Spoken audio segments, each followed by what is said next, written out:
Welcome to DWBI Adda channel. Please subscribe for latest training videos. Welcome back to Seaborn tutorial on data visualization. In our previous session, we have introduced Seaborn and explained the reasons for choosing the Seaborn.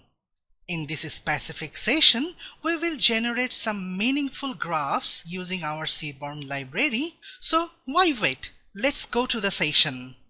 This is completely a hands-on session. We are going to generate some basic graphics using Seaborn. We already know Seaborn closely works with NumPy, SciPy, Matplotlib and Pandas. For our data visualization, we will work with at least few of them. We are going to use built-in tips dataset for our demonstration, and we will generate scatter plot, line plot, density plot, strip plot, box plot and bar plot from our data. Let's go to Jupyter Notebook and work with Seaborn. First of all, as we are planning to use Seaborn library, we have to import it. In order to import, we just have to write import Seaborn as SNS. Seaborn has a rich set of built-in datasets. We can get the full list using get_dataset_name function.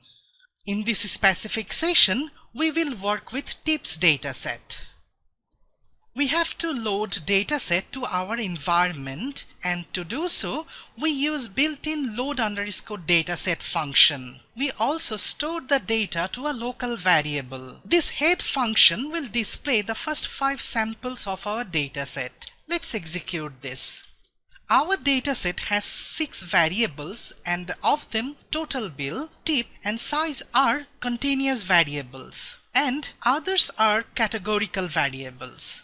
We will start our journey with scatter and line plots. We use these plots to visualize the statistical relationship between variables. Seaborn relplot function will help us to create them. This relplot will generate a default scatter plot. In fact, relplot function has a kind argument. If we set line to kind argument, it will generate a line plot, and if we set scatter, then return will be a scatter plot. And we have already mentioned that the default plot is our scatter plot. In the x-axis of this function, we are taking total bill, and in y-axis we are taking tip variables from our tips dataset. If we execute this, it will generate a scatter plot. So this is our desired scatter plot. While the points are plotted in 2 dimensions, another dimension can be added to the plot using this hue semantics. Now we will use the second statement. These 2 statements are almost same. We have just added one hue. In the smoker, we have 2 options, yes or no. Let's execute this. Now there are 3 variables available in our scatter plot: total bill, tip and smoker. And smokers are represented in 2 different colors. In relplot, we can add another variable using this call argument. We can set a categorical variable that will determine the faceting of the grid. In this example, we set time variable to call. Time has 2 categories, lunch and dinner. So this relplot will generate 2 grids of scatter plots. So simply from this call, it will generate the grids, and for each grid there will be a plot based on X, Y and hue. Let's execute this one. As we had 2 categories in time, so there will be 2 grids, and in every grid there is a scatter plot of 3 variables. Now we will work with line plots. We can change the plot type to line, just setting line to this kind argument. Let's execute it. In this section, we will generate a distribution plot of total bill using distplot. By default, this will draw a histogram and fit a kernel density estimation.